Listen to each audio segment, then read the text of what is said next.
Maintenant, on va essayer de se mettre à la place des personnages, à la place du canard, puis à la place de Petite Sœur-Lie.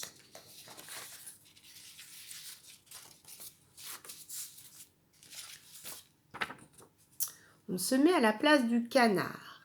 Ici, on va essayer de trouver ce que pense le canard dans sa tête, bien dans sa tête. Il ne parle pas à Petite Sœur-Lie. Il la voit arriver. Qu'est-ce qu'il pense? On peut dire qu'il pense « Oh, cette petite fille a l'air bien gentille. Je vais lui demander du riz qui se trouve dans son sac. Je suis sûre qu'elle va m'en donner si je lui dis que je peux effacer les ennuis grâce à ce riz. » Dans notre histoire, que dit le canard?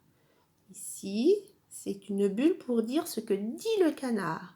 On va entendre ce qu'il dit. Petite Sœur-Lie va l'entendre. Il va parler à voix haute. Qu'est-ce qu'il dit? Dans le texte de notre histoire, le canard dit « Petite Sœur-Lie, donne-moi du riz. Moi, avec le riz, j'efface les ennuis. » Maintenant, si on se met à la place de Petite Sœur-Lie, que peut-elle penser quand elle voit le canard? Dans sa tête, qu'est-ce qu'elle peut se dire? Elle peut se dire « Tiens, voilà un canard qui vient me voir. Qu'est-ce qu'il veut? Je ne le connais pas. Pourquoi il vient me voir ?» Maintenant, si Petite Sœur-Lie ouvre sa bouche et qu'elle parle, qu'est-ce qu'elle pourrait dire? Alors, on va faire parler Petite Sœur-Lie, mais dans l'histoire, quand je la lis, Petite Sœur-Lie ne parle pas.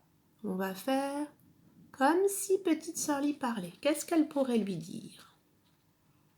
Elle pourrait lui dire « Bonjour, canard, que veux-tu? Qu'est-ce que je peux faire pour toi? Je n'ai que du riz et je dois aller le vendre au marché. Que veux-tu, canard ? »